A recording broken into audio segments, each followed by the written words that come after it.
premissa é que para liderar os outros, antes de tudo, nós precisamos liderar a nós mesmos. Peter Senge chamou isso de maestria pessoal. A capacidade que o ser humano deve desenvolver de dominar-se a si mesmo, de se controlar, que eu estou chamando de autoliderança aqui, e, por fim, para poder liderar as demais pessoas. Porque a liderança efetiva se dá pelo exemplo.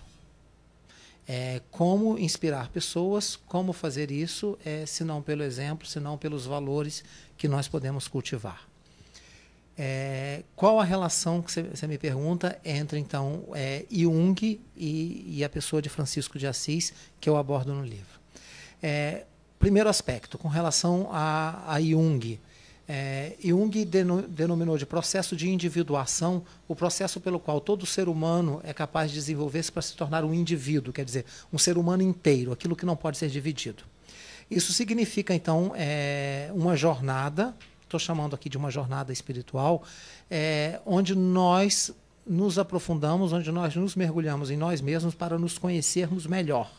À medida que nós nos conhecemos, também conheceremos melhor o outro e poderemos liderar melhor essas pessoas.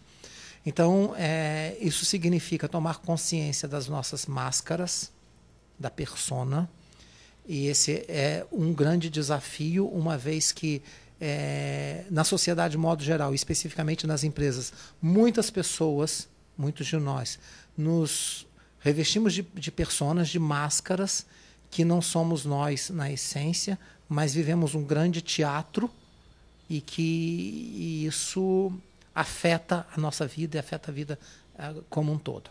Então, tomar consciência dessa persona, tomar consciência, e aí precisa se desnudar, na verdade, tirar essas máscaras para encontrar a nossa essência.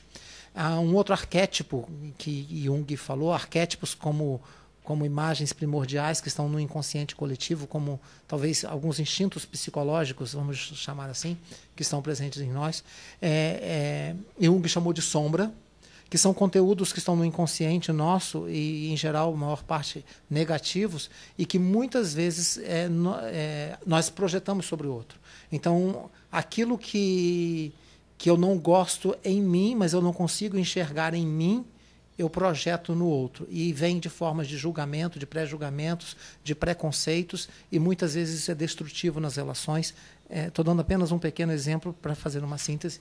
O arquétipo ainda da ânima, que tem a dimensão do feminino, que hoje é tão importante, embora a gente veja que isso esteja mudando, mas é muito presente para que nós, lideranças, todas as lideranças, possam resgatar essa dimensão que Jung chamou de ânima, que está relacionado à ternura, à intuição, à sensibilidade, à afetividade, porque se nós lideramos com o coração e não com a razão, é com a ânima que nós vamos liderar as pessoas.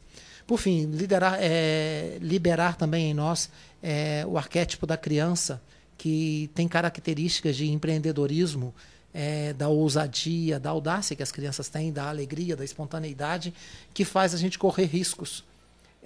Eu falo que, à medida que a gente vai ficando adulto, a gente acaba matando essa criança em nós. E a gente perde muito com isso. Nós precisamos libertar essa criança, acordar essa criança, porque é ela que nos mobiliza para a vida, ela que nos entusiasma.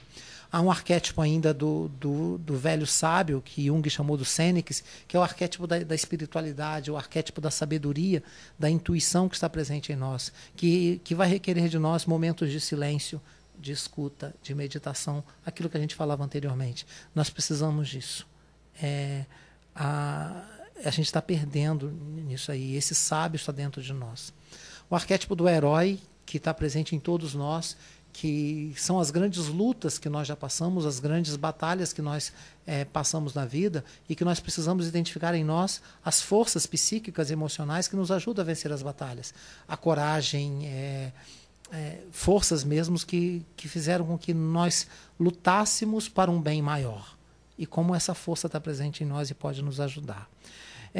O que São Francisco tem a ver com isso? São Francisco viveu no século XIII, fez uma grande transformação na sua vida, era um jovem da burguesia nascente, ele abandona tudo para encontrar-se a si mesmo.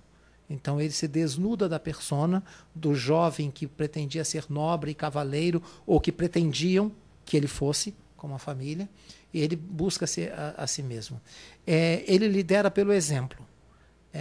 Toda a sua vida, quando ele começou o processo de mudança e fez uma revolução na sociedade de Assis, na Itália, e uma revolução na igreja medieval, as pessoas começaram a ver o exemplo deles e se transformarem. Eu também quero fazer isso, eu também quero. E assim, aos poucos, muitas pessoas mudaram. Acredita-se que na época da morte de Francisco já havia milhares de pessoas na Europa que o seguiam. E não tinha meios de comunicação como hoje.